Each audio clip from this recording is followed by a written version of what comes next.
Warning, this video will absolutely spoil aspects of the game The Coffin of Andy and Leyley. If you haven't played the game or Chapter 3A yet and want to play it, then please come back because I need my views for my rent. Also, massive trigger warning for themes like cannibalism, physical and emotional abuse, murder, incest. Yeah, literally every trigger warning at this point. If you clicked on this video, you likely know what this game is and I don't have to warn you. With the steady releases and updates of The Coffin of Andy and Leyley, it has quickly become one of my favorite RPG Maker games and straight up games of all time. The game has such an immense style, and Leyley, the creator, did a great job in their newest chapter, Chapter 3A Decay, enough so I was compelled to make a video about their game. What I want to talk about today is what I consider the greatest trick that the game is able to pull off on the player. That being, likely if you clicked on this video and saw the thumbnail, sympathy does not equal justification.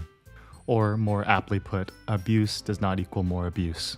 I'm sure we can all agree that Andy and Ashley have some serious issues. But I think somewhere, somehow, the game is able to mystify people's moral compasses to some extent. Maybe a symptom of having a game so absurd. Chapter 3A has sparked videos clipping the emotional abuse of Andy and the physical abuse of Leyley, and the comments say things like, "Oh, this was totally reasonable," or "completely justified crash out." And I just think something is a little bit off with these statements. Now, I'm not criticizing these comments or commenters because in the space of the conversation just being about the game, which it usually is, it is fair to have judgment opinions on these things because it is entirely in context of the game itself. However, what I will say is that Leyley is a genius for one, but also that they are pulling their best trick on you by putting you on the game's level and dragging you into that same context. I said that in the space of the game, you can have whatever opinion you want, but as soon as you take that context out, what are you left with? People saying that abuse like this, even stirred from insane trauma like how is portrayed in the game, is justified, but that's not the case at all. There is a big difference between saying actions are justifiable and actions are understandable. And in this case, Andy and Leyley obviously fall on the latter. I fully believe you aren't meant to like either of these characters, not in the slightest. But Leyley, being the genius they are, is able to make you care for this disgusting sibling duo regardless. I've already talked about how the persistent lifetime abuse in the family is already a reason to sympathize with both characters, but I'll tell you that Leyley is trying to do everything in their power to sell you on these characters, right down to the gameplay, styling, and story of the game. First, let's talk about the gameplay because this game basically takes the form of a visual novel without real gameplay elements at all. The biggest aspect in that regard are really the choices you decide to make in the game, as the movement and the interaction system, much akin to many RPG Maker games, are fairly rudimentary.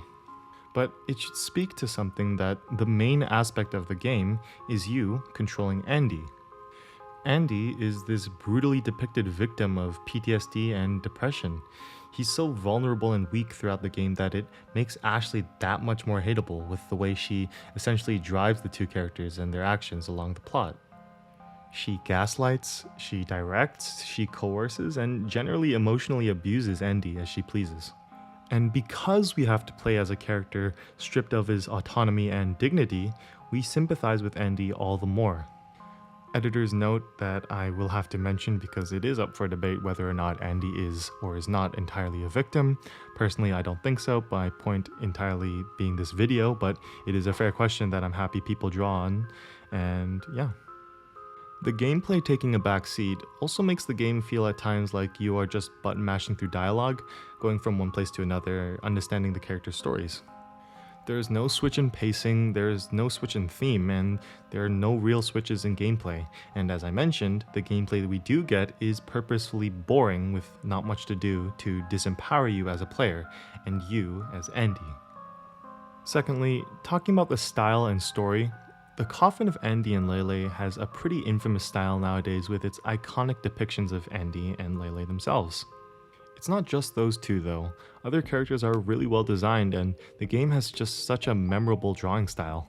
The major characters themselves, or at least the ones we get avatars of, look just realistic enough to express emotions and have it be believable, but they look just cartoonish enough so that the player can desensitize themselves and give that slightest bit of distance of the characters. This on top of the fact that, unfortunately, or fortunately, depending on how you perceive it, both Andy and Ashley have undeniable chemistry and are honestly dark humor done at its best. It's ironic because humor, as a concept, is meant to bypass the social norms of a subject, and the nonchalance of the game follows the same understanding.